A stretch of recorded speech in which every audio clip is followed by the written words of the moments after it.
Life Pac-10 tournament excitement continues. Washington takes on Oregon State. It's the drive to stay alive. Only the victor can compete tomorrow.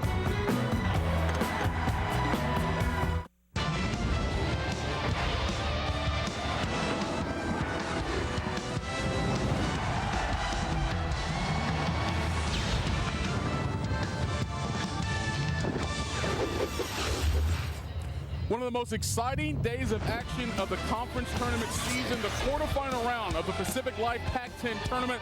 Only one game remains. The 6th-seed Oregon State Beavers taking on the 3rd-seeded Washington Huskies, led, of course, by Isaiah Thomas, two-time All-Pac-10 conference performer. As a matter of fact, no Husky has ever scored more points in his first 2 seasons at Washington than Isaiah Thomas, but can his team move on to the semifinal round and join the likes of Stanford, of Arizona, of UCLA, and the top-seeded Cal Bears? And welcome back inside Staples Center. Michael Eaves and Miles Simon back with you. And what a day it has been in terms of exciting action, stars playing well, and also an upset. Let's take you inside the bracket, show you how it looks right now in terms of who's going to play tomorrow, trying to get to that championship game on Saturday. Cal takes on UCLA, and the Bruins went to Haas Pavilion earlier in the regular season and beat Cal there. Stanford, an upset over Arizona State, who had so much to play for in terms of NCAA tournament seeding, and see if Washington or Oregon State will punch their ticket for the semifinal round. We've had some great games early on today. UCLA handling their business. Reed Nelson with a double-double. Then Cal with a business-like attitude got it done. Their seniors leading the way. And then Stanford pulling out the minor upset with Jeremy Green and Landry Fields, their big two, scoring half of their points in the game previous to this one. I guess the question for Washington, do they make the same mistake that Arizona State just made in terms of not playing with a sense of urgency that you talked about and trying to play their way into the NCAA tournament where it's not left up to the selection committee? The advantage that Washington has is that they just got to see the upset. Now they control their own destiny. Isaiah Thomas, as you mentioned earlier, I think is my X factor for this game. He averaged 19 points a game against Oregon State, and he can get into the teeth of the zone against that 1-3-1 because he's small, he can penetrate, and then he can also stretch it out with the long-range three-point shot. We saw Landry Fields step up for his team. He's the leading scorer in the Pac-10. Quincy Pondexter, the number 2 scorer in the league. What is he going to do today for Washington, or tonight, in order to get past Oregon State? Pondexter is just going to need to be active. Be himself out there. He's a rebounder. He gets garbage plays. He penetrates to the lane. They run ISOs for him. I think he'll be an instant impact guy tonight. Of course, Oregon State has a very swarming type of defense that kind of slow the game for you. And the Defensive Player of the Year, Seth Tarver, he's going to be a key factor tonight as well. We'll talk more about him when we return here at Staples Center from the Pacific Life Pac-10 tournament. Only one spot in the semifinals remain. Will it be Oregon State or Washington? You're watching the Pacific Life Pac-10 tournament.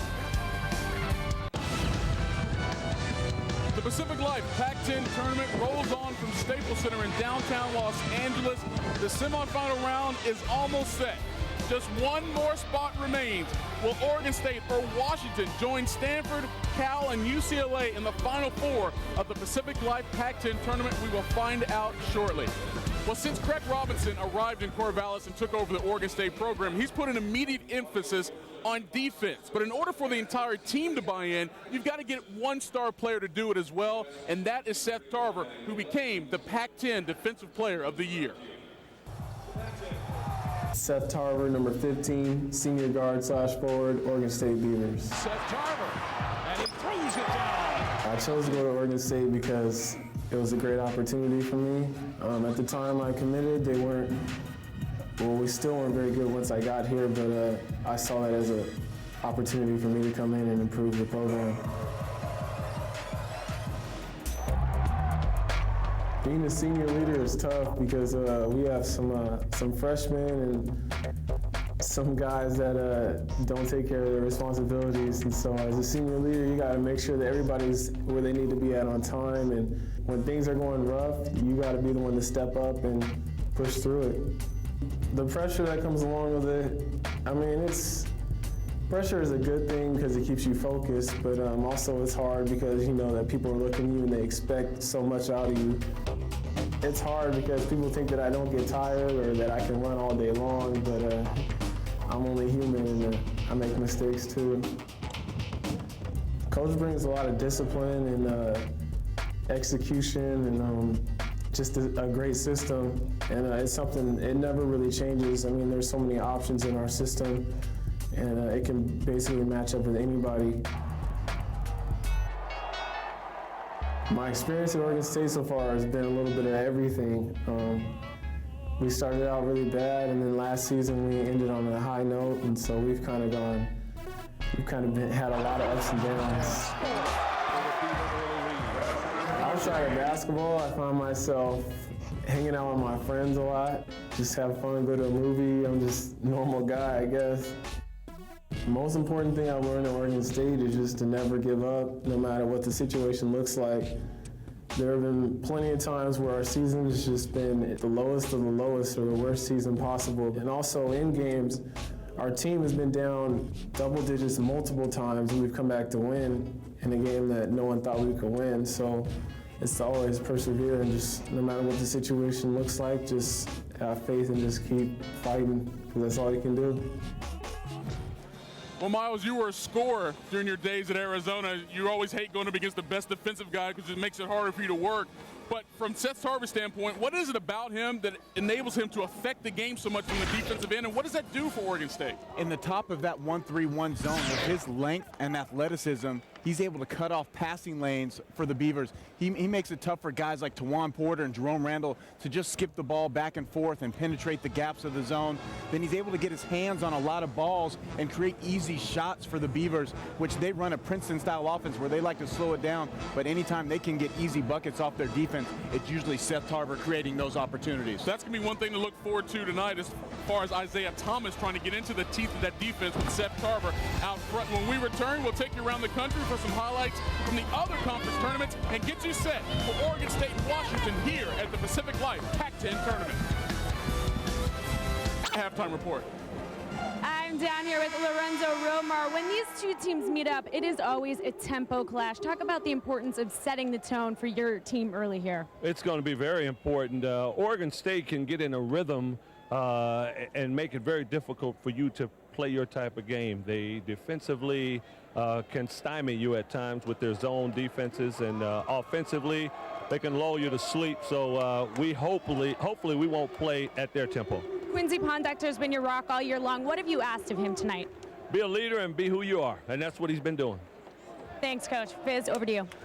All right, Rebecca, thank you very much. Joined by Marcus Johnson. They mentioned Quincy Pondector. That's the one guy that Craig Robinson does not have at Oregon State, a guy to go to when times get tough. Yeah, not a lot of guys in this conference got a lot of teams have a guy like Quincy Pondector. 5-time Pac-10 Player of the Week, Quincy Pondector. 20 points a game, does a great job rebounding the basketball. He can step out and knock down medium-range jump shots. He is extremely athletic, especially on steals in transition. You see the way he just takes it and throws down and does all that good stuff that you love your leader to do. He is the leader of this team. Our Acura starting lineup for Washington. Matthew Bryan Ammoning has played very well in the last couple of weeks. Justin Holiday, tremendous defender. Gaddy is the freshman point guard, and Isaiah Thomas, he could go for 30 tonight. He's that good. Meantime, Marcus wants to talk about a young man, Calvin Haynes, who can score, and he's coming home. Chip on the shoulder. They get out of Taft High School in Woodland Hills in Southern California here in Los Angeles area, but Calvin Haynes is the one guy that can create his own shot, and that's what you need in terms of dealing with Washington's controlled mayhem, their pressure man-to-man defense. You've got to have somebody who can break down their defender off the dribble, create a shot for himself or teammates. Calvin Haynes is that one guy that can do that consistently. He's had some 3 25-point games this season, so he has the potential to have a big night at the offensive end. The Acura starting lineups for Oregon State. Angus Brandt, a freshman from Australia, will make the start. Seth Tarver, Defensive Player of the Year in the league. Shoptenard good on the high post. Cunningham has gotten better and better as a freshman growing up this year. And Haynes, Marcus Johnson just talked about one of the big stories in the game is Craig Robinson. Last year he led his team to the CBI championship, but a lot of people talk about him still being the brother-in-law of the President of the United States, but this guy can flat coach. He is a terrific basketball coach. He proved that at Brown before he got to Oregon State a couple of years ago and led them to some of their biggest turnarounds in that school's history at Oregon State. As you mentioned, won the CBI, and it's just kind of transformed a losing culture that had developed in Corvallis, and slowly but surely getting it headed into the right direction. They run that slash Princeton Georgetown offense. It can be difficult. We asked Craig Robinson if it helps when you come to a tournament like that, playing a difficult offense and defense. I'd like to think so, but you have to win games in order to take advantage of that. So I think up until after the first night, I think it's really tough to kind of just turn around in less than 24 hours and prepare for us. So we're hoping that we get an opportunity to prove that. Talking with Craig Robinson last night and his Defensive Player of the Year, Seth Tarver, I said, what's the one thing? And both said, match Washington's toughness. Get the rebounds, get the loose ball. That's what it starts with. It starts with Seth Tarver, the most athletic player on this team, so athletic that he jumps center despite the fact that he is just 6'6", and he's got a couple of 7-footers, 6'10", 6'11", Rudolph Shafton or Angus Brandt, about 7 feet out there on the floor with him. But I love Seth Tarver's approach, the Defensive Player of the Year in the Pac-10, to playing the top spot in that 1-3-1 zone. He does a great job of discombobulating the offensive players. But the key for Washington, Isaiah Thomas has played spectacular basketball of late, and by that, Steve, not just scoring, but doing a good job distributing the basketball, being aggressive with his penetrations, and making the right decisions with the ball. 3-seed Washington, 6-seed Oregon State. We are underway, and Washington will open in their man-to-man defense with Gaddy out top, defending Jared Cunningham. There's that pressure I was talking about. Quincy Pondexter all over Angus Brandt on the right wing. Matthew Bryant, Amaname defending Rudolph Shafton out on the perimeter. Angus Brandt with the jump hook that will not go. Punched out, picked off, and scoring is Cunningham. I love Jared Cunningham. This young man out of San Leandro, California, right near the Oakland area, Northern California, is just a blur with his speed and athleticism. Justin Holiday jumper, and that's a 2. It ties the game early. Washington came in at 21-9, 11-7, third place in the Pac-10, and the Huskies did what they needed to do, Marcus. They won their last 4 to get to 21 wins, and they're hot. They've won 9 of their last 11. And winning on the road, big obstacle for this team for so much of the season. They've proven that they can win on the road. That's a real big deal for this basketball club. Easy layup is missed. You're right, because they opened 0-7 away from Heck Edmondson Pavilion, but they've won their last 4 road games. This is a neutral site. Isaiah Thomas for 3. Isaiah Thomas, again, being the aggressor offensively the last time these two teams met. Scoring, distributing, and that time knocking down the open jump shot, which is one of the things he's going to have to do to continue to be successful in each and every level of basketball career. Oregon State must play the team they lost to 5 days ago, the Washington Huskies, and Shaftanar picks up his teammate and knocks it in. Well, just a bad play by Matthew Bryant Amity to try and go for a block shot, weak side in that situation, and not block out. Focus on blocking out Shaftanar. Thomas misses. Picked off by Pondexter. He hasn't taken a shot yet. Here's Holiday. A wide open 3, turns it down. Isaiah to Pondexter, picked up by Holiday. Boy, Isaiah's all over the place. He gets fouled this time, and there he is, the little guy at 5'8", 180 pounds, a sophomore. Looks more like an NFL running back or defensive back than he does a basketball player, but what an athlete. He's got more get-ups. He's got now the purple glove. Hopefully that has something to do with an injury as opposed to a fashion statement, even though I like it. You got the shin guards, right there, the shin guards happen for him. The Nate Robinson Sports now with the Boston Celtics, former Husky. Tacoma Curtis High School, one of the all-time prolific scorers in Washington State high school basketball history. Washington taking a team on a team. The Oregon State Beavers, they've beaten twice this year. Back on December 31st to open Pac-10 play. Washington at home barely survived Oregon State. Only beat them by 6 when OSU had them much of the way. And then Washington beat them by 12 last week. You almost expect Isaiah Thomas to moonwalk back down the floor after he knocks down the free throw. That would be a thriller. Good one, Fizzy. Hey, I'm working right with you, brother. Here's Ruben Shaftenar, who is the point center for this offensive alignment of Craig Robinson. He initiates the offense from out top. The Princeton offense that you talked about, kind of a lot of back cutting, back doors. There's good defensive recovery on the part of Matthew Bryant-Amaning, who Lorenzo Romar told me today is playing with a lot more aggressiveness at the defensive end of the floor, and they feel like it's having a positive effect on his offense. Angus Brandt for three. We were wondering why he was placed in the starting lineup. He's a 7-foot center, and he's knocking down the three. From down under, Angus.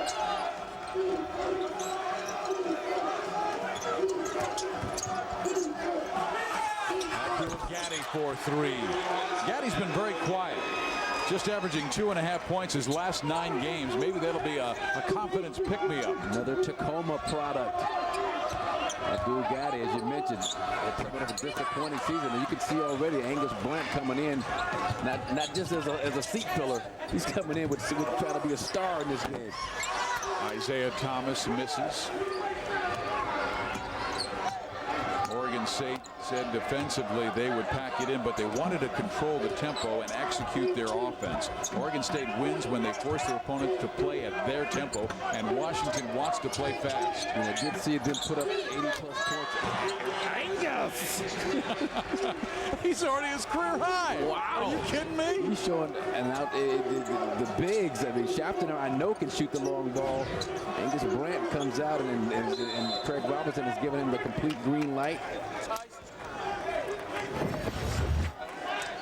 Angus Brandt, nice little offensive wrinkle, little screen on Quincy Pondexter. The two bigs line up in a stack, and here's just Jared Cunningham creating off a high pick.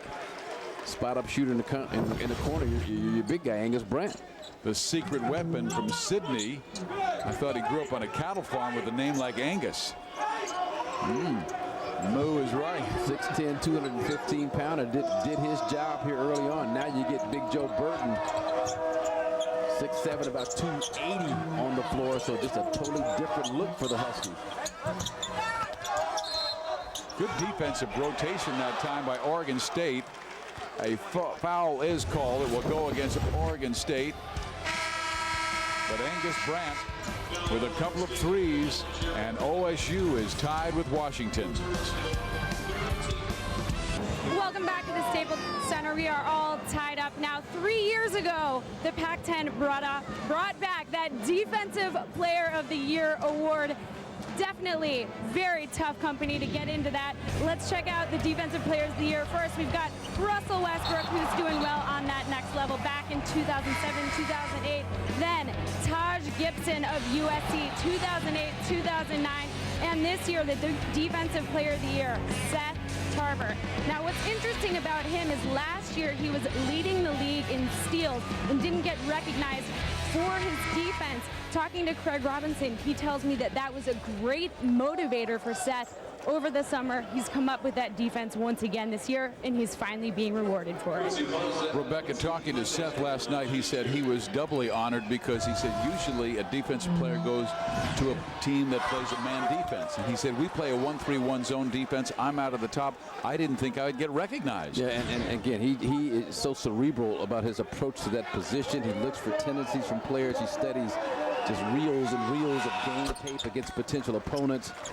And he is so good at kind of getting you to do and react the way he wants you to react with the basketball. I asked him what's the key for him in the 1-3-1, and he said, keep the ball out of the middle, even more important against Washington. Huskies in their overplaying man-to-man defense. Again, you're going to have somebody to create a shot. Kelvin Haynes didn't get it done with this unit on the floor. Who's going to make it happen? Jared Cunningham does a pretty good job. Ball's tipped out of bounds with 8 seconds left in the shot clock. Oregon State takes their time, very patient. Now, I think it's time, you look into Ruland Shaftenar. He's defended, at least initially, by Quincy Pondexter. You get Big Joe Burton on the other side, matched up against Matthew Bryant-Amaning.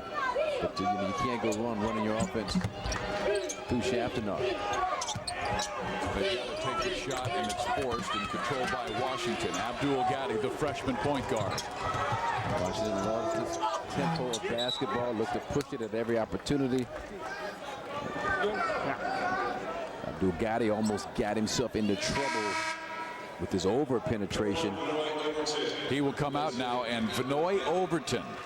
Lorenzo Romar calls him our 6th starter. He's that important to the team. Vinoy Overton, one of the best on-ball defenders in the country. Just in terms of getting under your skin, quick feet, tremendous pressure on the outside. And he's one of those 6 men that comes off the bench and brings a lot of energy. A lot of energy, a lot of attitude. Yeah. So Oregon State, now they'll play the 1-3-1 about 1/3 of the time, the 2-3 zone 1/3 of the time, and the matchup zone 1/3 of the time.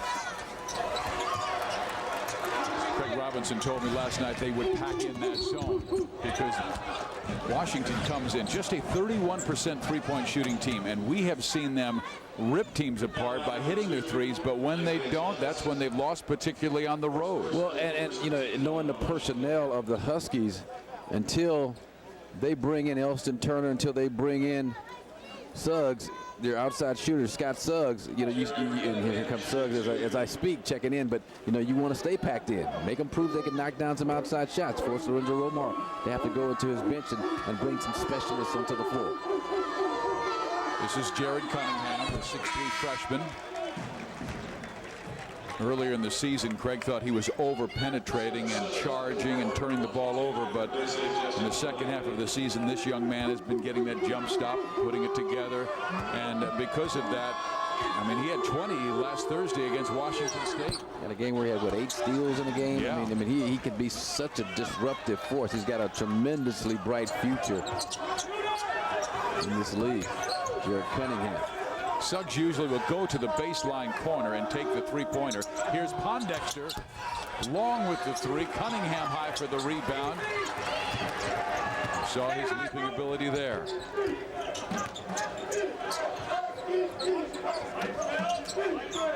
And Oregon State looking to spread you out. And that's Josh Tarver, the brother of Seth. He too a fine defender, but limited offensively. Coming into the game now for the Oregon State Beavers is Kevin McShane, a 6'9" sophomore from Clackamas, Oregon. He's just scored 23 points in 14 games this year, but in an event like this, Craig Robinson needs quality minutes, even if it's 1 per game, to knock off a good opponent like Washington. Well, they like, you know, McShane's energy and effort out there. You know, a lot of times he'll go out and play the role of captain at the beginning of the game, the meeting at midcourt with the officials and the opposing team. Gives you an idea how much respect Craig Robinson has for his contributions, even though they're minimal in terms of scoring points. Burton, he might want to think about shooting it. Shot clock down to 7. Carver's not the man they want shooting it, so they get it to Burton. He's got to shoot and gets fouled. He drew the foul from Matthew Bryan Ammoning. And he has come on, Joe Burton, the first Native American player to get a scholarship in the Pac-10 as a basketball player. Nice job with the shot fake. Get your defender off his feet, and the most important thing, seek the body out, seek the body of that defender out and draw some contact. Joe from the Luciana tribe of the Soboba Indians in the San Jacinto Mountains. And he's believed to be the first Native American basketball player to receive a scholarship at a Pac-10 school. Of course, Oregon State on the baseball side had a talented outfielder by the name of Jacoby Ellsbury, who helped the Red Sox win a world championship. He's the second member of his tribe to meet with the sitting president. Last time that happened was Franklin Delano Roosevelt back in the 40s. We're proud of his achievements. Thomas trying to get in the gap. Nice Josh Tarver right there. It's a held ball. Nice defense. And you know, Craig Robinson, that's the adjustment that they've made against Isaiah Thomas, who really did a nice job the last time these two teams met of getting to the basket with his penetration. Now they've got Isaiah Thomas recognition, and there's no lane for him to exploit. Travel. Marcus, you and I did the UCLA victory against the Washington Huskies at Pauley Pavilion, and in that game, Ben Howland packed in his zone defense, and it had success against Washington. Well, again, you got to make this team, the Huskies, prove that they can knock down the outside shot consistently. Again, as I say that, now you bring in Elston Turner and Scott Suggs, so you've got two terrific shooting wings on either side of the floor from which to choose from, which should spread out the defense a bit more, which should open up some driving lanes for Pondexter, for Benoit Overton to either score or create. A whistle, a foul called.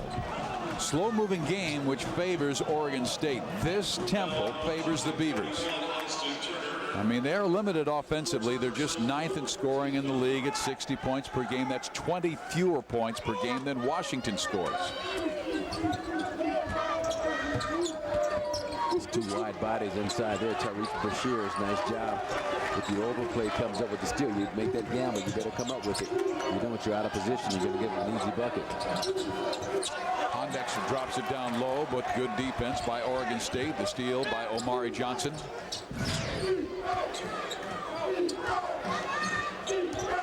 Overton trying to pester the freshman Jared Cunningham into a turnover out top.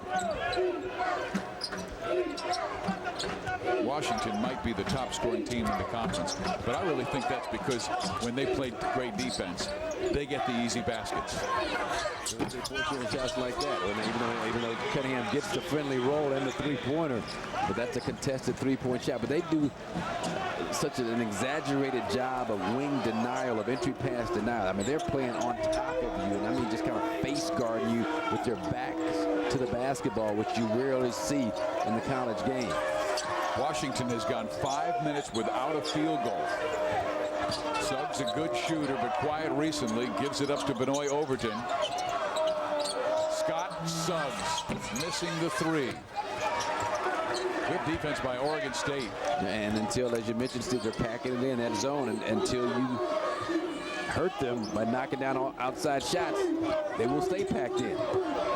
Washington, an average shooting team, just 8th in three-point shooting at 32%, so they need defense on this end of the floor. Get some tips, get some loose balls, turn them into points. They lead the league in turnovers forced. Here's the deliberate offensive approach. Wait till the shot clock is under 10. Now you initiate your offense. Jared Cunningham draws the foul on Scott Suggs. Jared Cunningham to start this ball game, trying to pull the upset. He hits a wild three, and Oregon State is up by 5. Oregon State with a 5-point lead at the Pacific Life Pac-10 tournament. 3 quarterfinal games are in the book. UCLA, Cal, and Stanford moving on. Reeves Nelson, terrific game, 19 points, 10 rebounds, gave the Bruins that inside presence they need. And it was all about the Pac-10's Player of the Year, 22 first-half points for Jerome Randall. And then tonight, we witnessed Jeremy Green and the Stanford Cardinal with the shocker of shockers for me as they upset the #2 seeded Arizona State Sun Devils. Our Pacific Life tournament summary. You see UCLA will face California. Stanford awaiting the winner of this Oregon State-Washington game. And right now, the lower seeded Beavers have a 5-point lead on the Huskies. Washington has gone the last 5.5 minutes without a field goal as Oregon State on a nice 9-1 run to take a 5-point lead. It's early, Steve, but I'm seeing the same formula for upset that we saw in the last game, and that's defense as Stanford put the clamps on Arizona State. So far, the Oregon State defense has been outstanding, holding Washington to 3 for 9 from the field, 33%. But Washington has a lot more offensive weaponry than Arizona State in terms of Quincy Pondexter, Isaiah Thomas. Lorenzo Romar also making a lot of changes. He has Overton in the game with Brashears, Turner, Darnell Gant making an appearance along with Scott Suggs. Yeah, this is an interesting looking lineup, one of the combinations you don't see a lot, with Gant, Brashears in there at the same time. You know, you see Suggs and Turner, the shooters, on the floor. But Lorenzo Romar just kind of looking for something now, looking for some injury, for some energy, trying to change the dynamic of the game as it is. I will say that it's a pretty solid defensive unit. Joe Burton with a travel, just the second turnover for Oregon State in the first 8.5 minutes of this game. Greg Robinson seeing we needed a good possession after that break where we called the offensive play. A steal by Burton. Third turnover for the Huskies. Bad decision by Benoit Overton, jumping in the air without any plan, without any purpose. Just seems like Washington so badly wants to play at a quicker pace. Haynes gets inside, can't finish. Brashear's rebounds. Overton, he knows how to run with a great deal of energy, trying to push the pedal, but again, Oregon State gets back on defense. Oregon State not looking to crash the offensive boards. They're sitting in 4 back. No foul on that. Cunningham hurt. Cunningham hurt his left ankle. He slammed into Overton, and I thought Vinoy got fouled on the play, and Vinoy would have been at the line for 3 shots, but Cunningham, I believe, came down on his foot and twisted, and he's in some kind of pain. Jared Cunningham, the young man out of San Leandro, California, has played so well of late. You're going to see the right. Oh, yeah. Wow. He's being helped up. Turned that ankle, and when you sprain it for the first like 45 seconds, incredible pain. Left ankle, actually. But yeah, that injury there, it's happened to me probably 10 times in my career. each time. The only answer, it hurts. Ice. It hurts. It hurts like. But Craig Robinson now loses a guy who's been so good lately. And Cunningham off to the sideline and into the Oregon State locker room. Well, it's going to put the ball in this guy's hands. Calvin Haynes, junior, Southern California kid, can score big numbers, but now he's got to really get aggressive, looking to not just create for his own self, create with the idea of maybe creating some open shots for teammates also. And this is where a guy off the bench, Josh Tarver, has to come through. He's known for his defense, not for his offense. 5 seconds on the shot clock. Schoftenar's got to put it up on the drive. Rulin, no. Gaddy gets it. Turner, bad pass. 4th turnover and the 2nd in the last minute. If you got to wind up to throw it, probably not a good idea to throw it. I mean, just a quick snap of the wrist, 2-handed chest pass would have got it there with the same velocity, a lot more efficiently. Just not a good decision on the part of Elston Turner Jr. Tarver with Haynes, Schoftenar, Brandt back in the game with 2 threes early. Nice. Great passing inside, and the result is an Omari Johnson slam. Another Los Angeles kid, Omari Johnson, out of L.A. Dorsey High School, has not lived up to his expectations coming into the season. How many times, Marcus, do you think Washington has gone 7 minutes or more without a field goal? This is unbelievable. Travel. I mean, once again, a lot of similarities to our last game in terms of a team playing a little tighter than normal. And I'm seeing that with the Huskies. Schoftenar, nice pass to Haynes. Haynes giving the basketball up to teammate Omari Johnson for the uncontested dunk shot. And you got a team at Oregon State just kind of like Stanford, just kind of playing free and easy, nothing to lose. Come out and just play our game and see what happens. So Lorenzo Ruomar gets his 2 top scorers back in the game in Quincy Pondexter and Isaiah Thomas. These guys combined average about 37 points a game. They've got to be careful not to try and get it all back in one possession. There's still a lot of time to be played. You still have to play with, you play smart basketball, not just force up shots just because you're down 7 here early. You think you should be up. Schoftenar hits the 3. Confidence soaring for the Oregon State Beavers. A 14-1 run for Oregon State. The 6th-seeded Beavers leading the 3-seed Washington Huskies.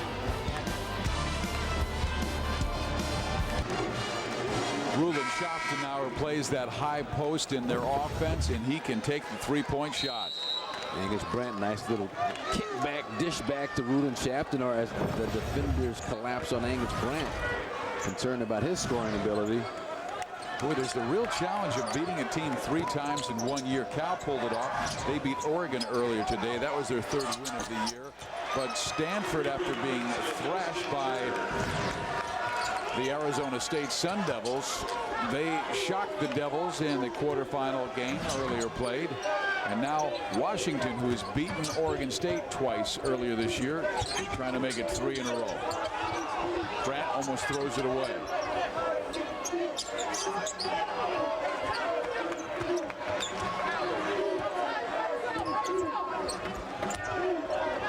Haynes back to Schoptenar. He'll rip the three and hit a second one. Rip the three, rip the nets. And so far, perfect execution, Oregon State. You don't initiate till there's about close to 10 seconds left on the shot clock. Force the Huskies to have to maintain focus on defense for extended periods of time each possession. This is a Husky team that wants to get it, get out and go, put 80 points on the board. Not happening this evening. Elston Turner.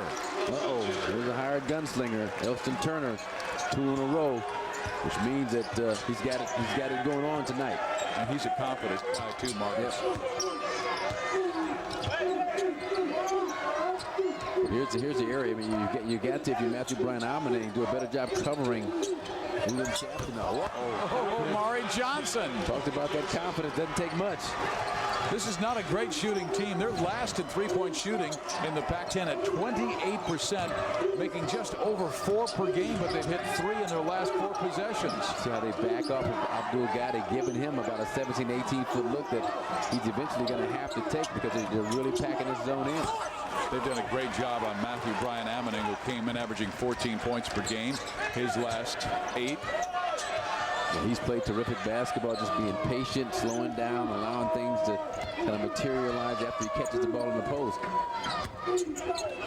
But has that been a factor? Neither has Quincy Pondexter so far in this game. I can say pretty much the same thing about Isaiah Thomas. Haynes just fumbled it away.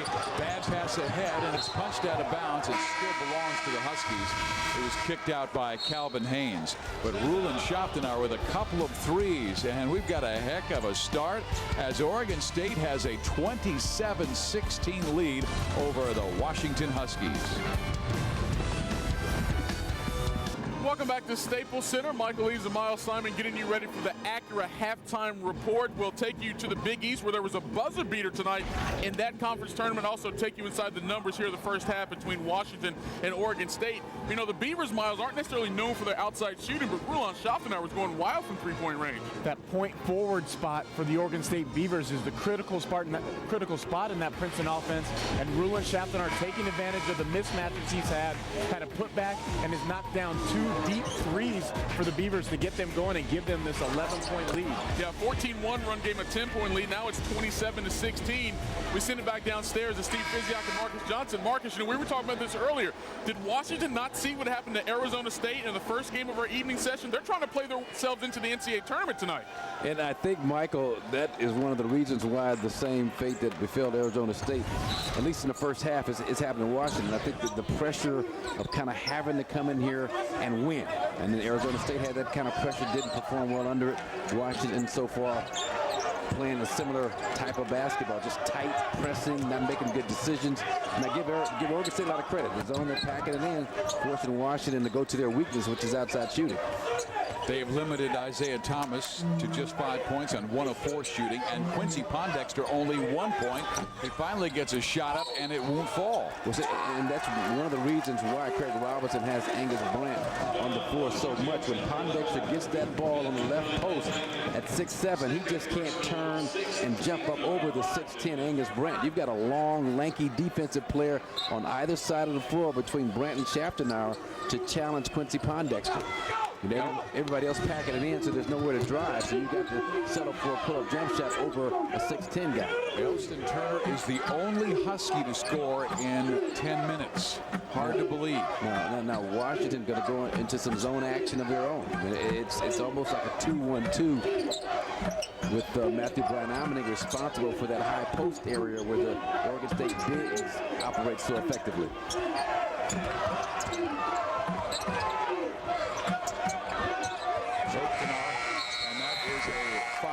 Defensive possession for Washington as they limit them and force the turnover. That's just their 4th.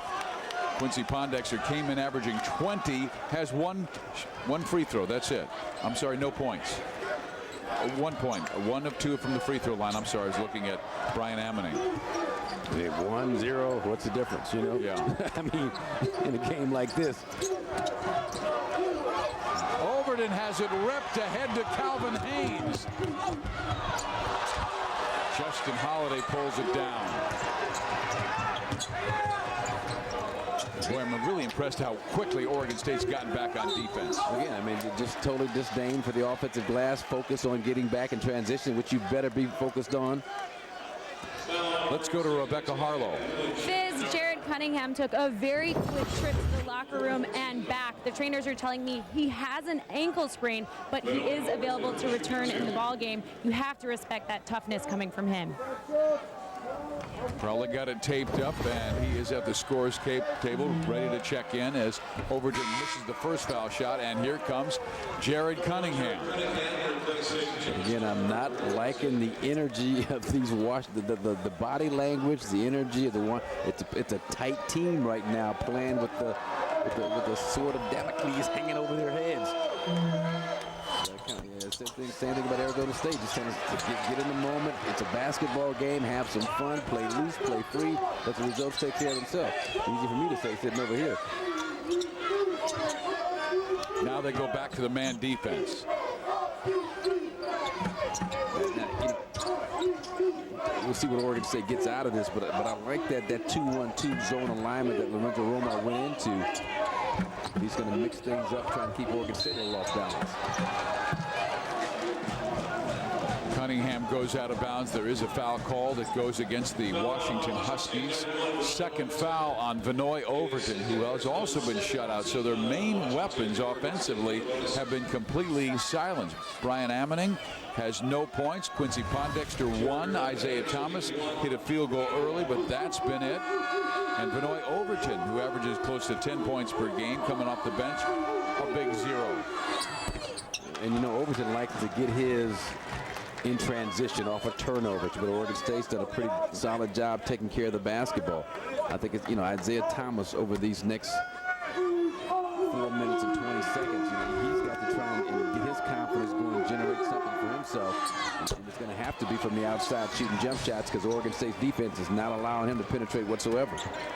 Cunningham makes 2, a 22-6 run by OSU. They're 1-3-1, they fall back into their 2-3 zone. Packing it in, as you talked about. Always having 3 guys with a foot in the paint. See those 3 background guys? Another slap at the basketball results in a Washington turnover. Washington has averaged 40 points in the first 2 games against Oregon State this year. 40 points in the first half, and they have 16 in the first 17 minutes, almost 17 minutes of the first half of this one. But I just see the look of just being baffled and just confused on the part of Washington right now. I mean, in terms of just facial expressions, body language, and the total opposite of Oregon State. Overton dives for it, gets it to Isaiah Thomas. You know they want to push it, but there's no openings. And you don't have the Suggs-Turner combination to pull a string on the jump shots on the outside. Matthew Brian Ammoning with a chance for a 3-point play. His first points, first field goal of the game after he scored 20 against Oregon State. What a game at Staples Center. The Pacific Life Pac-10 tournament. Unbreakable.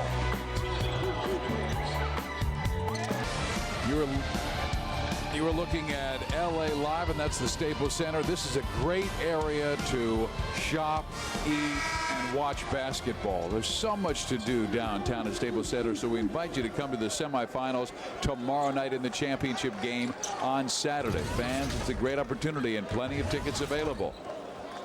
This is the Pacific Life Pac-10 tournament. UCLA and California will battle tomorrow at 6:18, and Stanford will face the winner of this game, Washington and Oregon State. I mean, we've been doing this tournament for a number of years now, and it's just amazing to me how this area is just totally transformed. The brand new Marriott Hotel where all the teams are staying, all the activities down here at LA Live.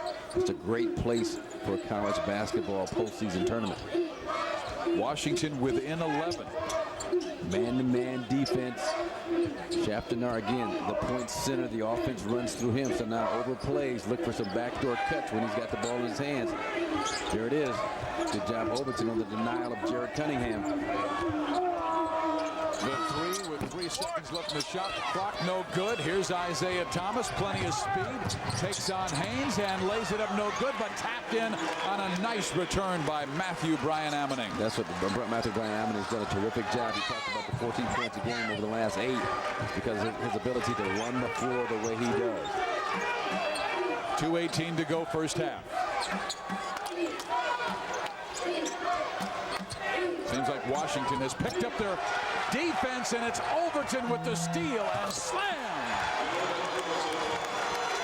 You can see it in their faces, the energy different. Yeah, the aggressor at the defensive end of the floor. That's, Oregon State wants to take so much time off the clock each and every possession. You got to try and speed them up by getting up into their grill. Haynes got it. What a shot. And I talked about Calvin Haynes. He's the one guy that can do that. Put it on the floor, get to the rack, create his own shot. That's what you need against an aggressive defensive team like Washington.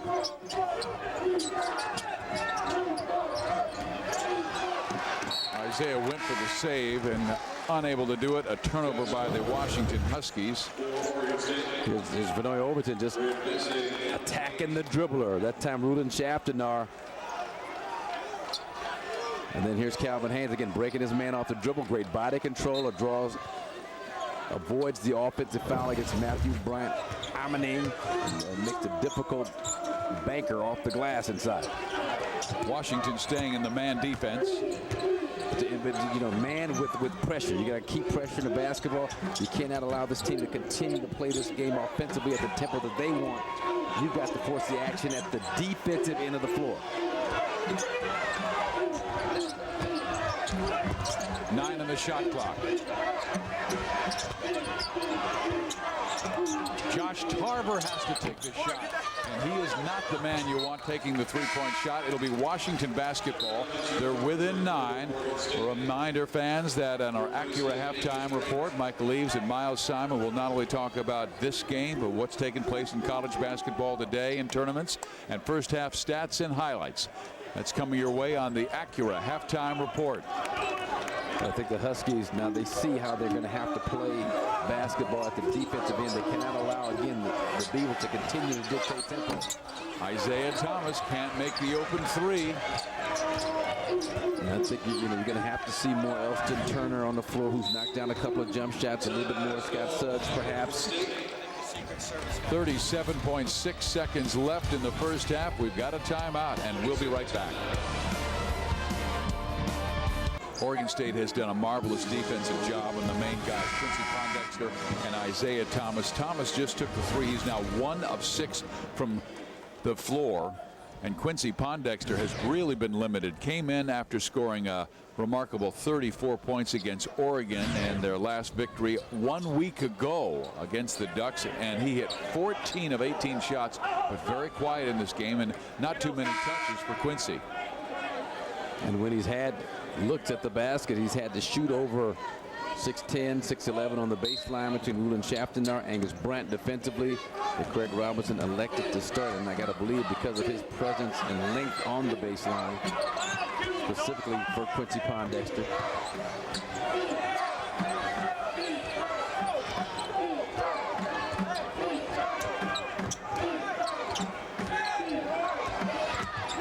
Separation of shot clock and game clock at about 8 seconds. Haynes has to force it, miss it. Thomas has it. He's got plenty of time. 10 seconds left in the first half. Elston Turner missing. Rebound. Oregon State, a marvelous first half by the Beavers.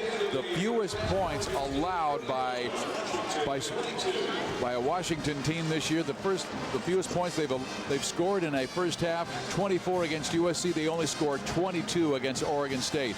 Let's go to Rebecca.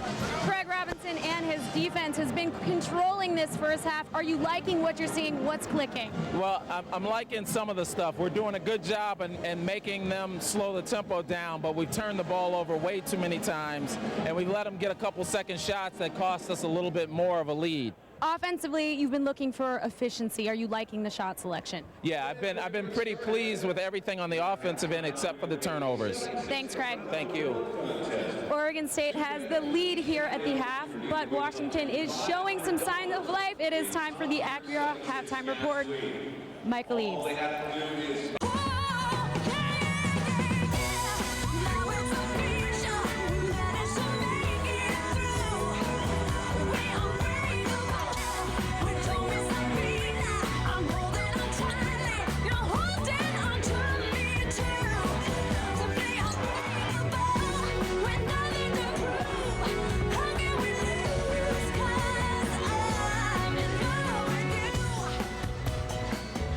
Welcome back to Staples Center, the Pacific Life Pac-10 tournament.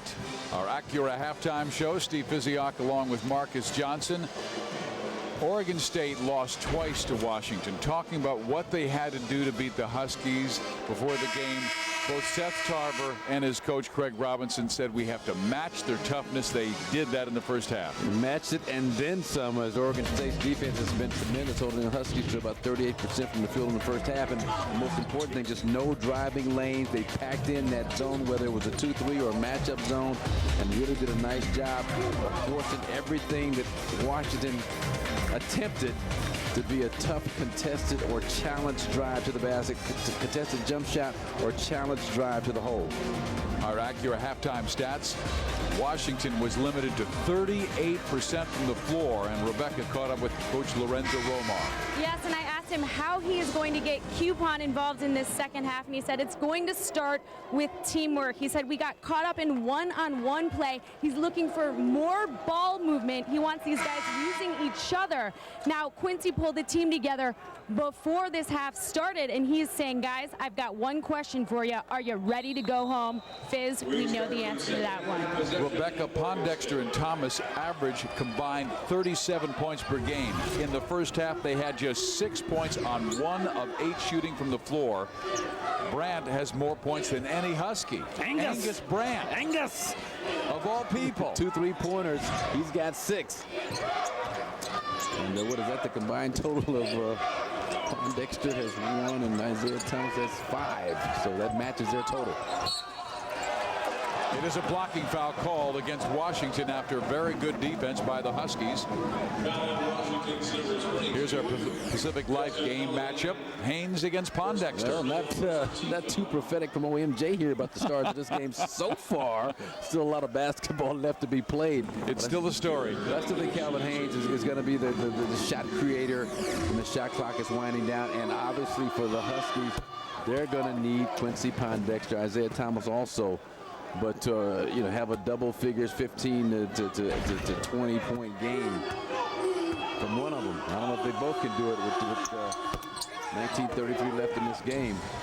Oregon State has made 7 of their 8 foul shots, and they now have an 11-point lead. I mean, everything is going the Beavers' way. They're knocking down their free throws. They're knocking down shots. They got great contributions from unheralded guys like Angus Brandt, who got the starting nod. Abdul Gaddy tried to throw it low, turns it over. And that's enough. Lorenzo Romar, he has seen enough from Abdul Gaddy within the first minute here in this second half to get Benoit Overton up and off the bench and ready to check in. Oregon State now turns it over. Their 7th of the ball game. So Benoit Overton will come in and be in the backcourt with Thomas. The front line will have Brian Ammoning, Pondexter, and Justin Holiday. Time for tough love from Coach Romar and some of his players. He gives Abdul Gaddy an instructional earful as he heads to the bench. Now some of the teamwork Rebecca talked about when she talked to Coach Romar. You see Pondexter middle of the zone, trying to move, trying to be active, but still can't get a touch. 2 teams came in on the razor's edge trying to get in the NCAA tournament. Arizona State lost to Stanford 70-61. And Washington came in at 21-9 and 11-7, but hot. They have won their last 4 to get to 21 wins and won 9 of their last 11, but in the quarterfinal round being taken apart by an Oregon State team. And as Jeff Chapman, our stats guy, reminded us, you know, a 9-point lead for Oregon State at their tempo is like a 15, 16-point lead for other teams who play a bit quicker. Cunningham misses. It's a shot clock violation, and Lorenzo Romar saying, man, why do you penalize us? Because we had an outlet to Benoit Overton, but it still will be Washington basketball. They have 22 points in 22 minutes. They average 80, leading the conference in scoring. So I think for Lorenzo Romar, it's going to be about finding the right combinations, and you're going to need some perimeter shooting. I believe if Isaiah Thomas is going to continue to struggle from long range, how much do you rely on Benoit Overton or Justin Holiday? That's the guy they need to get hot, and he still has not been able to knock the field goal down. Wide open look for Thomas. He can't convert.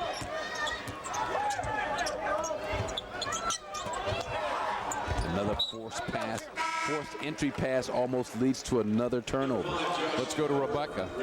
There is one thing missing in Isaiah Thomas's game right now, and that is the purple glove that he was wearing, as you see here in the first half. Now, he bruised his hamate bone located in the center of his hand back at Cal on February 11th. The trainers are telling me that he's re-aggravated it every game since, but they haven't been able to find a glove that's allowed him to shoot the ball the way he wants to, so he's taken it off.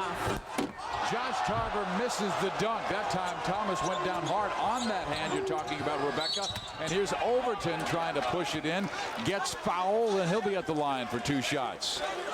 Craig Robinson said at halftime to Rebecca that, man, we can't turn the ball over, but he loved the way the team was playing defense. You know, I've got this old adage, if you can't dunk, don't try.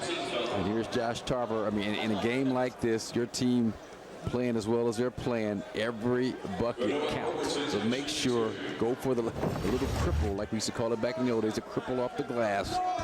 You and I were watching that Memphis game. There was a dunk in the game where it went through the hoop, hit the Memphis player in the head, bounced out, so no basket. Memphis lost by 1. Elliott Williams.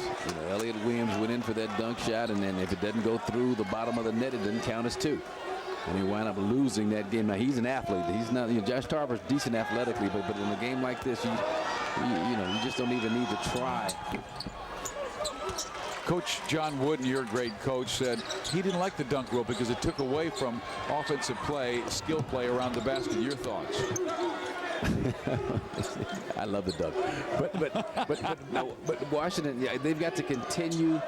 I believe defensively, Matthew Bryan-Almaning, now maybe too much to ask of him to pressure Seth Tarver out on the wing, but you just can't allow Oregon State to continue to take 25 seconds off the shot clock and get a shot like that on every possession. That is Seth Tarver's first field goal of the game. You got to scramble, you got to double, you got to rotate, you got to force the tempo in this game and get Oregon State character tempo-wise. Washington trying to get into those gaps, force an Oregon State Beaver to foul them and get to the free throw line. This is not a great shooting team, but they are shooting 45% this year from the floor and 3rd from the line. We talk about toughness. Watch right in here between Overton and Seth Tarver. There's, we talked about the toughness factor for Oregon State, and right there on display from Seth Tarver. Overton, renowned for getting under the skin of opponents. He and Derek Glasser here in this very tournament, and in the course of the season last year, a couple of little teet-a-teets. Well, Benoit, one of those emotional guys. I mean, the rest told him to settle down earlier in a game last year.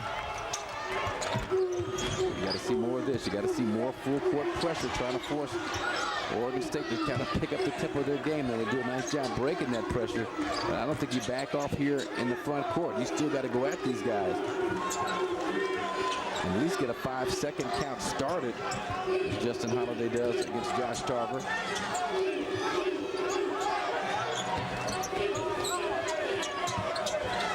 Shot clock down to 5. Thomas gets the steal, and he is mugged in the backcourt. That's the style of play if you're the Washington Huskies. Lorenzo Romar, their coach, needs to see more of to try and cut into this 10-point lead. So much time left to be played, but you've got to try and get that tempo your side. Now there's that injured hand that we talked about, that left hand bracing the fall as Isaiah Thomas falls on it once again.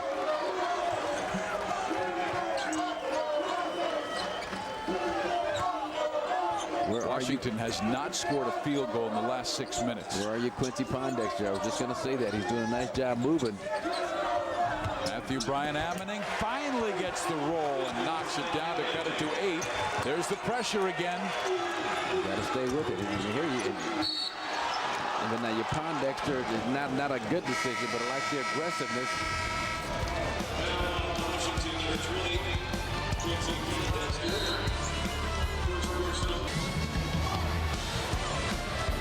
Welcome back to Staples Center. The Pacific Life Pac-10 tournament has already seen plenty of upsets today as the lower seed UCLA Bruins knocked off number 4 Arizona by 6, and then Cal smashed Oregon. But we saw Arizona State, the 2 seed, lose to 7 seed Stanford 70-61. Could it happen again? Only time 3 ever won on the first day in the Pac-10 tournament, 2003. That's when Oregon went on to win the show, beating a 7 seed USC. But based on, so far what we're seeing, it could very well happen. But I like the fact that Washington is starting to pick up the pressure defensively. Schoptenauer trying to back his way in on Matthew Brian Ammoning. Angus Brandt. And he pulls his way in. Seth Tarver picks up the loose basketball. Angus Brandt moves inside. They've got to get the shot off, and Holiday has the steal. Justin scores. It's a 6-point game. And Lorenzo Romar off the bench, tired, flailing in the air, talking about pick up the pressure, stay in them, get them in the backcourt. Let's try and control the tempo of this basketball game. A 6-0 run by the Huskies. Brandt left hand, no. Here's Overton. He wants to push it. Thomas with the pull-up. No. Pondexter threw it off of Brandt's face out of bounds. Here's the Husky tempo that they've been looking for. Justin Holiday just out hustling. You see Seth Tarver once again slipping on the decal at midcourt. Couldn't come up with the deflected pass by Holiday. Great hustle on the part of Justin Holiday. They need this man. Pondexter finally scores. It's an 8-0 Washington run. Just gritting it out, out-toughing Calvin Haynes, the smaller Haynes, overpowering him, getting him to the basket. This is the kind of energy and effort and body language you wanted to see from the Huskies. Almost a steal by Benoit Overton, and he is talking with official Bill Kennedy. I got all ball. Lorenzo Romar wanted a palming violation, but there's Quincy Pondexter up and over and overmatched Calvin Haynes in the paint. The dynamic duo, Pondexter and Thomas, just 2 of 12, but Quincy, with his drive, has pulled his team to within 4. Calvin Haynes at times will be careless with his ball handling and be forced into some turnovers if you pressure him properly. Cunningham throwing it up and in. How did he get that basket to fall? What a great shot. A little baseline drive, and as you mentioned, kind of lean back as you're going out of bounds and find the angle. Got a friendly bounce off the rim. Jared Cunningham, freshman with oh man, that degree of difficulty. He was turned at an awkward angle. Matthew Brian Ammoning in there for the challenge and still found a way to get it up and in and draw the contact. Great shot. Warren was giving him that 3-point shot now.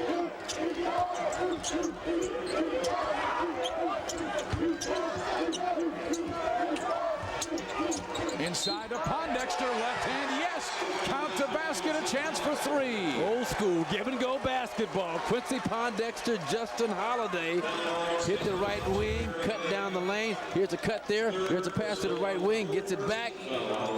Nice job with the left-handed finish. Quincy Pondexter is engaged offensively in this basketball game. He is definitely old school. Remember, he played the part of Grandpa in the Nutcracker performed by the Pacific Northwest Ballet. That's old school. And the makeup to prove it. But now again, full court, man-to-man pressure. Here's a guy you want to keep that pressure on, Calvin Haynes.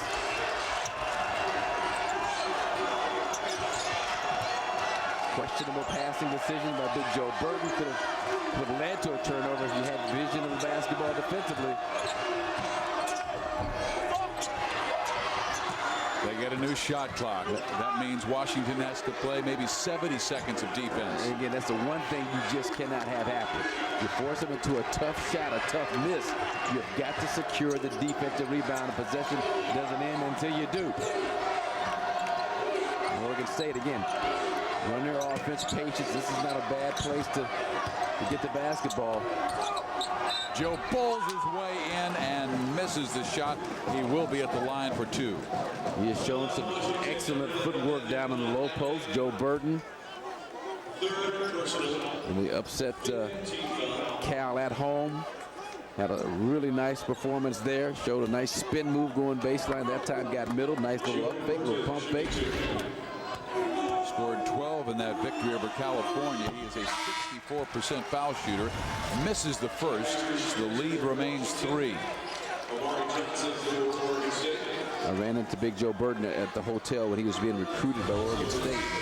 And found out he was staying a couple of doors down from me at the hotel. Got a chance to talk to him, asked him, to describe his game. He said, well, I pass like Magic and I rebound like Barkley. That's a young man with confidence in his game. He did Magic Jackson and no, Barkley. No, he's got potential to be a tremendous player. He's got to continue to get that weight down, get in great basketball shape. Just a freshman, and he needs to make his free throws. Isaiah Thomas ties the game at 37. Isaiah's engaged. Isaiah saluting the crowd, talking to himself, talking to his opponent. And again, it's the increased full court man-to-man pressure from the Huskies that I think has helped the Huskies more than it has hurt Oregon State. A 14-2 Husky run. They've got their basketball juices flowing. Fizz. Haynes dribbles it off his foot.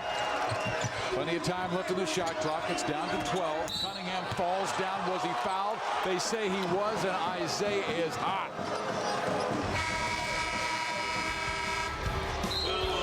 Isaiah Thomas, his first three-pointer of the game, and it ties it up at 37. Love the emotion.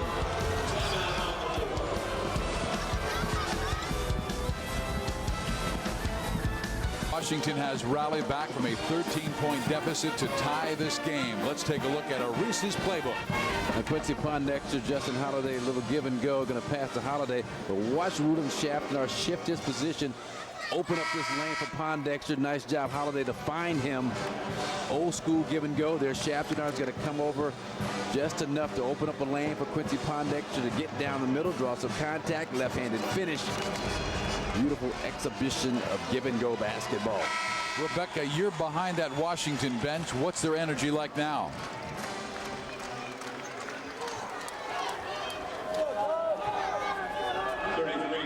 We'll get to Rebecca in a moment. Right now, the Huskies have tied it up on a great run. So much energy, it blew out our mic. A 14-2 run, the last 4:15. Oregon State has got to try now to put themselves in a position to try and generate some offense. Not happening from the freshman Joe Burton. Turnover. Pondexter.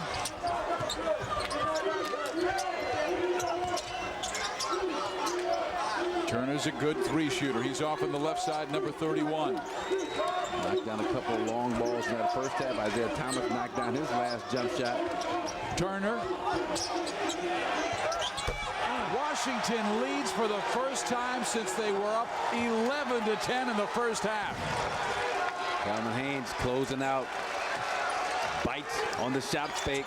Allows for Elson Turner to get a wide open three-point look at the bucket. They really needed that, a lift from their bench, and they have the top bench in the Pac-10, averaging 26 points per game, and Turner's given them a huge lift in this one, particularly with Overton with 4 fouls. But now you look at the Oregon State players, their faces, their body language, now they look a little tentative out on the floor. Haynes with a bad shot. McShane loses it out of bounds. Let's go back to Rebecca. There is a whole lot of energy coming from the Washington bench in that last timeout. Every single guy stood up, gave Isaiah Thomas a high five. But interestingly enough, the talk right now is about defense. The players are doing a lot of self-policing. They're saying now is the time for stops and rebounds. They got the stop. Pondexter picking his game up. So is Thomas.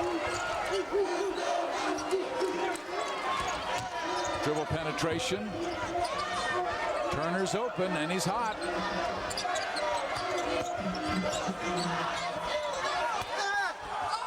Quincy got stuffed. That should be a held ball and will be. And the possession arrow gives it to Washington.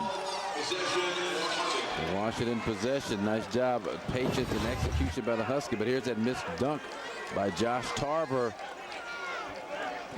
And that leads to a 14-2 Husky run, which allows them to take care of the game. Now, you know, would it have happened even if he would have made the dunk? Possibly. But you know, when things are going your way like they were going, you want to keep everything on a positive vein. Oh, Isaiah Thomas. See, now the momentum clearly on the Husky side, and again, just the body language and the way the Oregon State players are approaching offense. They're a lot less sure of themselves than they were at the start of this half and the start of this game. A 20-2 run the last 6 minutes. Would you, if you're Lorenzo Romar, stay in that full court press? Well, you know, you got to know your team, and whether or not they're getting a little fatigued with that kind of pressure. And now you've got yourself a little bit of lead, 6 points. No real need to nice job on the pass fake. And saluting the fans. His story is great. He was named after the NBA star when his dad James lost a bet on a Lakers-Pistons playoff game. And Mom, of course, approved it because Isaiah is a biblical name, not a basketball name. It's both. But that's how he got the name, and he has become a star as he was the Pac-10 Freshman of the Year last season, averaging 15.5 points per game. That this season, just 17 points a game. But to your point, I mean, the most important thing now for the Huskies with the lead is to get themselves a quality shot each and every time. You still play the solid defense. Thomas and Pondexter playing a two-man game, and Quincy can't score. Shopton rebounds. Pondexter better served to kick that one out. He was surrounded by black jerseys with orange trim. You got two guys, Thomas, Elston, Turner, wide open on the perimeter. We have those seen him will shots in. Here's Angus Brandt, made 2 3-pointers. This one goes over the backboard, and that means it's a Husky basketball. A 4-point Husky lead with 9:21 left in this quarterfinal game of the Pacific Life Pac-10 tournament.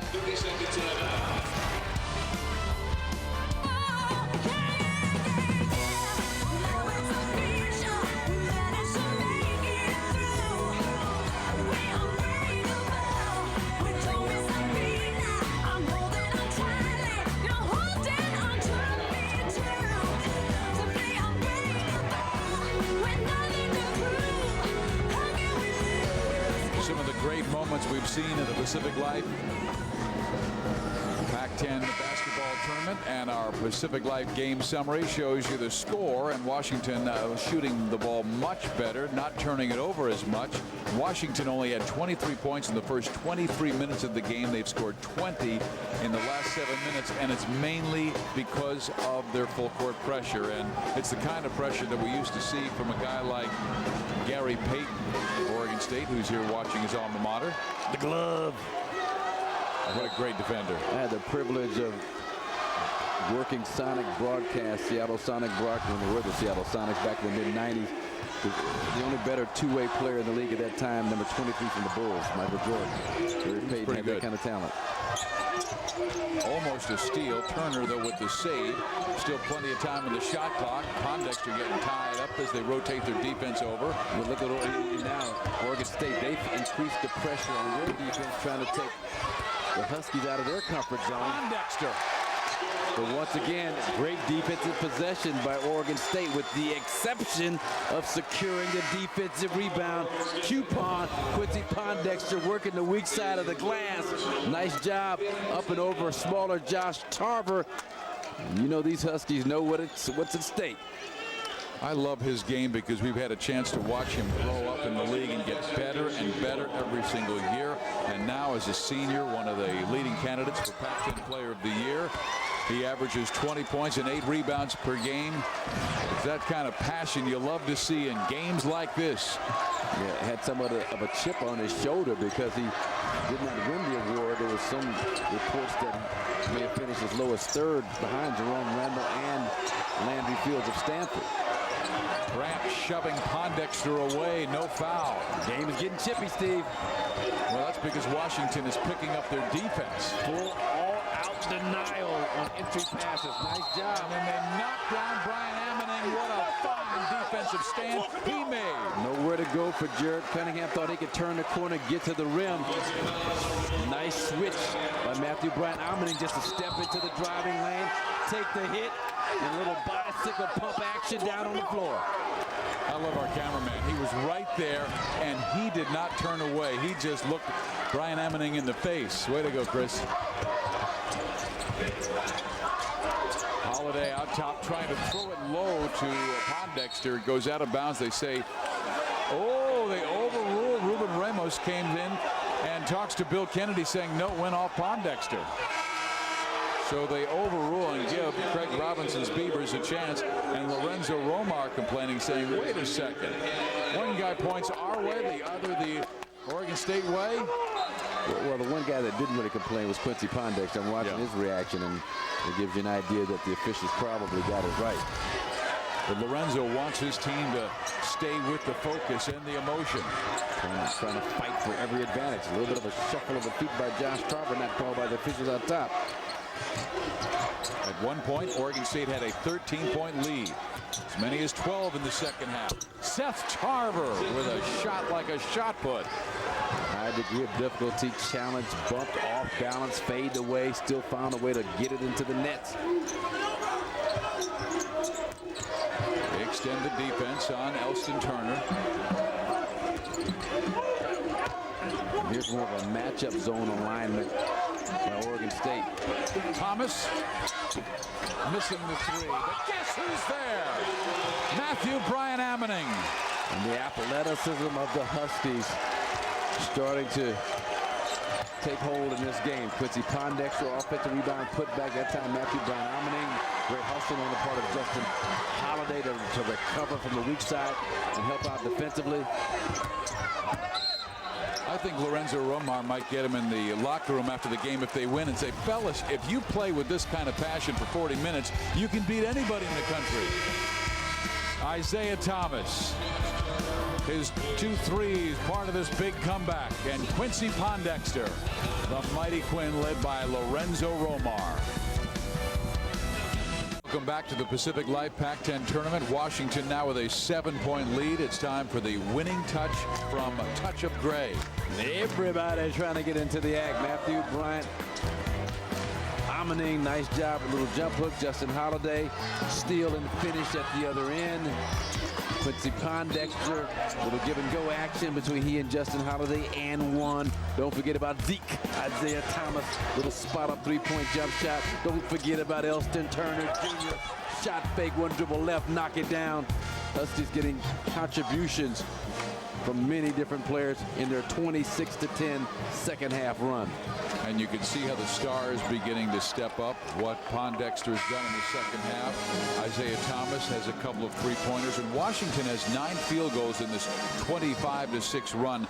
3 3-pointers and 6 layups and dunks. But they had a stretch, but when that guy hit 2 threes at Elston Turner, squeezed one in the middle, and that really got him going. Isaiah is a fine foul shooter as well at 72% this year. He'll get one more. This Oregon State team, they had a fine finish last year, as Oregon State was picked to finish last after losing all 18 conference games in 2008. But the new coach, Craig Robinson, inspired his team to 7 conference win and then won the CBI postseason tournament. And now you're forced, if you're Oregon State, to go a little bit against the personality you've established offensively in this game. You can't really wait until under 10 to initiate your offense too much longer. I mean, they're about to do it on this possession, but you've got to start to play a little bit faster offensively.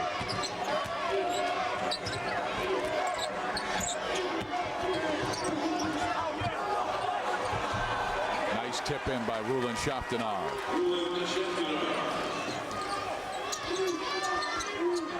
Beavers fall back into their 2-3 zone. Huskies have done a nice job, as Lorenzo Romar talked about at halftime. Man movement, ball movement, playing better as a team.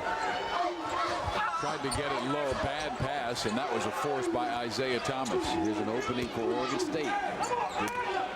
Well, no, I won't say good defensive stop. They did get the defensive stop through a bad decision by Isaiah Thomas. Now can they capitalize offensively to cut this thing down to 5 or 4 points?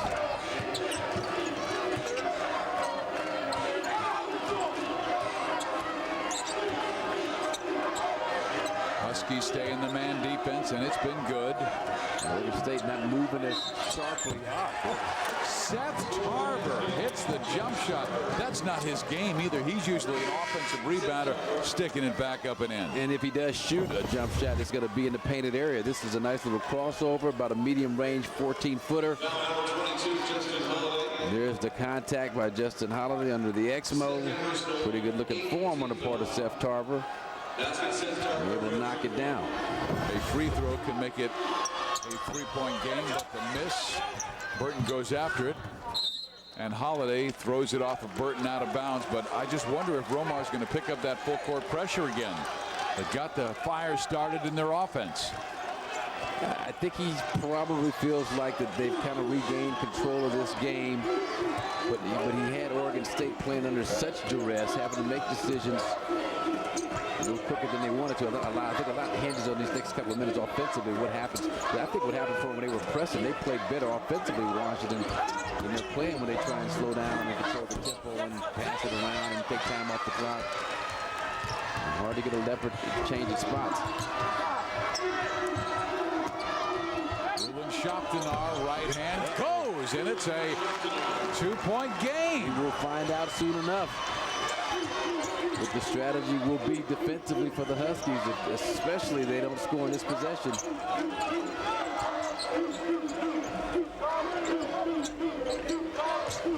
Pondexter dumps it off to Thomas.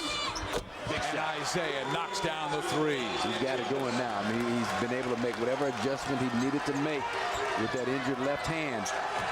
Ball is coming off his hands nicely. Good rotation on the shot that wasn't there earlier in the game when he had the protective glove on. Burton down low, defended by Matthew Bryan Ammoning well. Calvin Haynes forces the three, misses terribly. Turner picks it off to Thomas.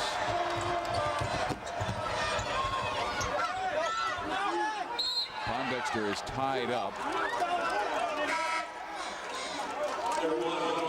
With 4 minutes and 9 seconds left, Thomas's three gave Washington back a 5-point lead. Now they have the basketball. Holiday comes out, and they'll bring on Vinoy Overton, who is playing with 4 fouls. You see Oregon State started the game 6 for 6 from the 3-point line.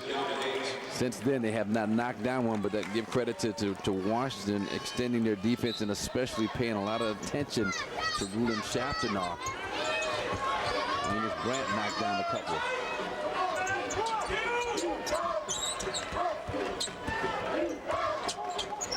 UCLA and Cal in one semifinal tomorrow. Stanford against the winner of this game.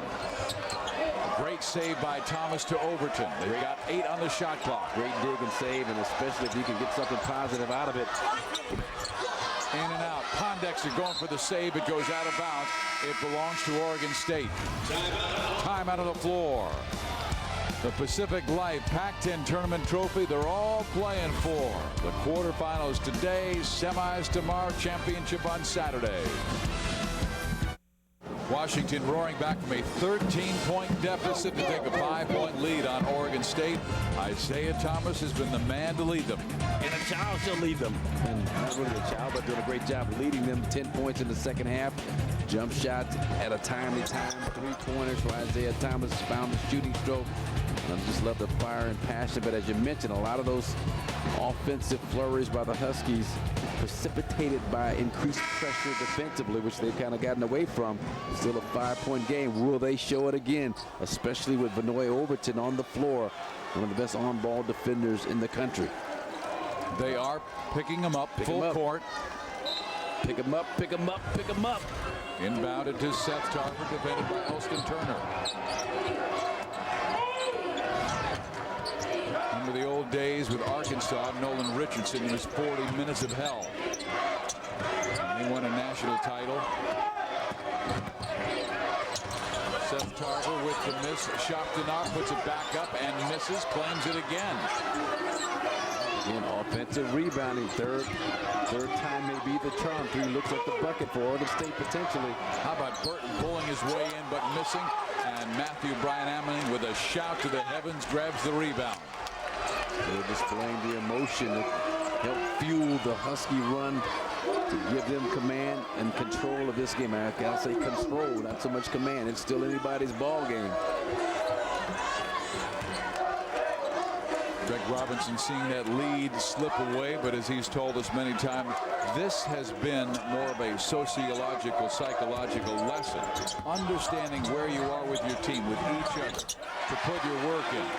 And they're trying to build a winner at Oregon State, but Washington wrenching it from them, and the big man going for 2 more. You also paid Lorenzo Romar. Craig Robinson did a compliment saying how the Husky program is kind of where he wants his program to be in terms of the kind of talent that you can attract. A tip in. Cuts it to 5. 2:15 left. Plenty of time. And Isaiah Thomas will walk it up the court. Beavers hanging perilously close in this game. It's an anybody's ball game situation right now.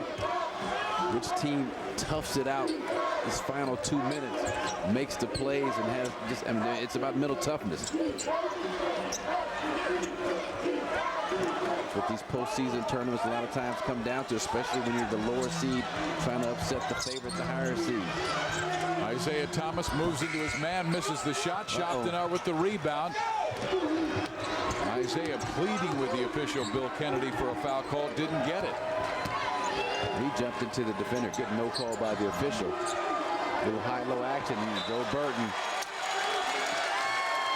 throws it away. 14th turnover is costly. They had a chance to make it a 2-point game. Instead, it's Washington by 5.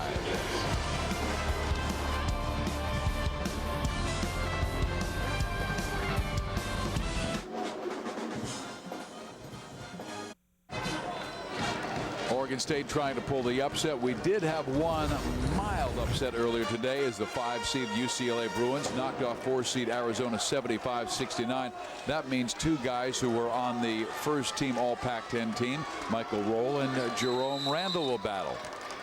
They will indeed. 2 first-team All-Pac-10 players. And now the Huskies trying to extend this thing from a 2-possession game to a 3-possession game. Approaching 1 minute left to play.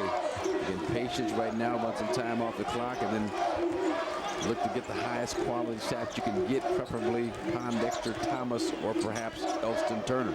They've got Pondexter running the backside, and now he comes out to the middle of the floor.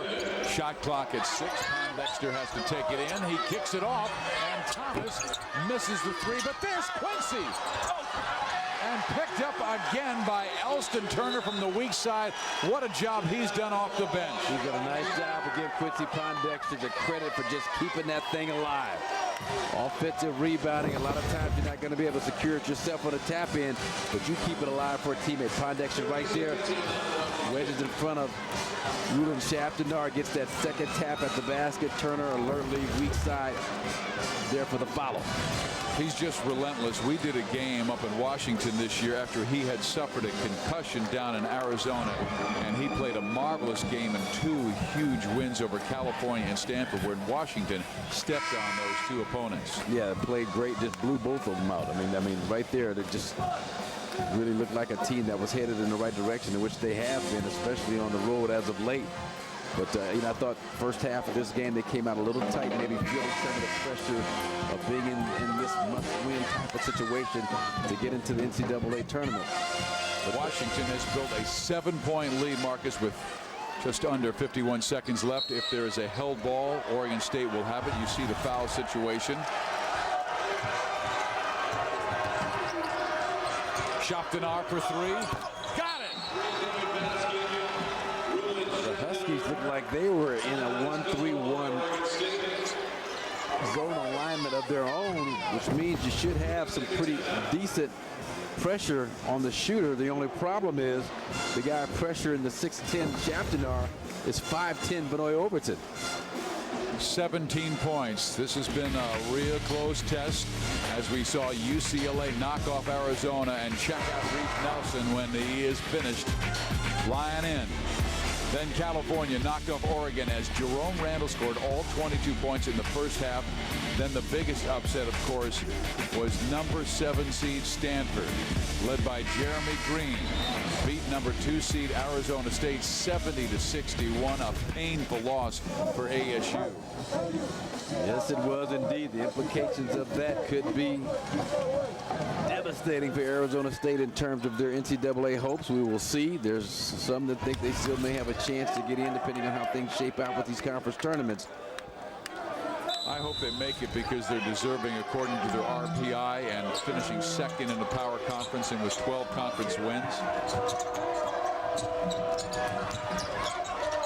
Overton mugged and knocked down by Cunningham. Put the pressure on the Huskies to knock down free throws. Now, Benoit Overton, you look at his numbers, he wouldn't be a guy that you would say, well, we absolutely want him at the line, but he is really good in the last minutes of close ball games with pressure free throws, or at least he has been. 5th foul on Cunningham. Isaiah Thomas has played so well. Right here, Dexter. Thomas gave them from a 2-point lead to a 5-point lead, to tell you how big that 3-point shot was by Zeke Isaiah Thomas. That's our Oberto Beef Jerky Alpha play of the game. That combination of Thomas and Pondexter was held to 6 in the first half, and they have been terrific in the second half. Quincy with 8, Thomas with 10, 18 in the second half by that duo, after the Oregon State defense practically suffocated them in the first half. You talked about his pressure free throws, last 5 minutes of a ball game. That's the first. Well, actually 78% for the season, so that's outstanding. He's just kind of steadily been on the improvement. Benoit Overton, but especially the last seconds of the ball game, intentional foul situations, he just seems to be automatic from the free throw line. Calvin Haynes bringing it down the floor. Still a 2-possession game with 29 seconds left. Haynes throws it up. Now, 2-possession game, when you're talking making a pair of 3-pointers, I thought now was the time to take that 3 rather than take a quick 2. Well, that and the foul by Matthew Bryan-Amaning, you stop the clock. I mean, Calvin Haynes going to the basket, going right, not in complete control. Questionable whether or not he would have even made that shot. You kind of bail him out with the foul from behind. Stop the clock, give him a chance to cut into your lead with free throws. Calvin Haynes coming home, Taft High School. Only 2 points tonight. He played so well the past couple of weeks down the stretch for the Beavers. He misses the front end of the 1 plus the penalty. A foul will be called. It's against Oregon State, and Washington trying to put this game in the deep freeze with 25 seconds left, trying to improve their lead from 6 to 8.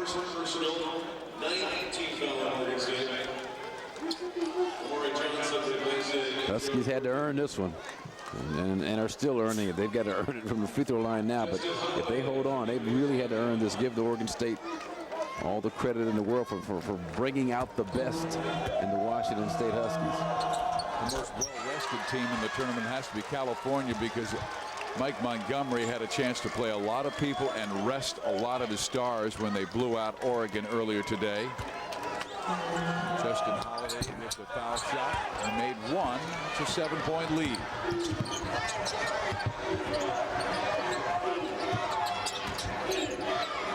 Josh Tarver missing the three. Overton rebounds, dribbles it out.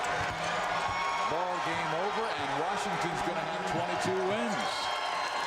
22-9, moving on to the semifinals. Is that enough to show the NCAA committee that they are worthy of going to the dance? Well, probably, I think, have to beat Stanford just to really assure themselves of a spot in the dance, but a great matchup looming between two of the best the Pac-10 has to offer. Landry Fields of Stanford, Quincy Pondexter of Washington. Nice adjustment on the part of Lorenzo Romar. All-out pressure, I think, was the key in getting his team, getting their offensive juices flowing for this basketball game. Thomas and Pondexter played so much better in the second half, helping the Washington Huskies to a 59-52 victory over Oregon State. It was played Beaver tempo when you consider how the Beavers controlled the tempo and were able to hold them down. Let's go to Rebecca, who's with Coach Lorenzo Romar. Lorenzo, we saw one team in the first half. We saw a completely different team in the second half. What switched? Well, I think in the first half, we had some open looks. You could see that they were going to pack it in, make a shoot from the outside, and we got real excited and probably did it too often, didn't make them defend, and we gave up the three ball. In the second half, we did a much better job defending their three ball and a better job of not settling for the three. You also got big shots when you needed them most. Talk about Isaiah Thomas, what he brought to the game. Isaiah did a phenomenal job. He was hot. We were trying not to shoot the early three, and he said, Coach, I can knock this down. Well, then knock it down, and he did. Elson Turner also hit a couple big shots for us. Congratulations, Coach. Thank you. Isaiah, it came up huge for your team, especially here in the second half. You were wearing the glove, then you weren't wearing the glove. What's going on with the hand? Man, there might be a little slight break in my handbrake, but it's not going to take me down. I got to do whatever I can to get wins, and I pulled it out, and I just thank my teammates. A break is certainly not going to send you home. We saw a lot of emotion, a lot of composure from you. How did you get your team going? How did you find that movement in the second half? I told my teammates we got to just keep shooting with confidence. The shots are going to fall. We missed a lot of shots and played probably one of our worst halves of the season. And we just kept having faith and having confidence, and we knew that was going to fall, and we came together. Congratulations. Good luck tomorrow. Washington fights back, earns a big win tonight. We'll see what they bring tomorrow.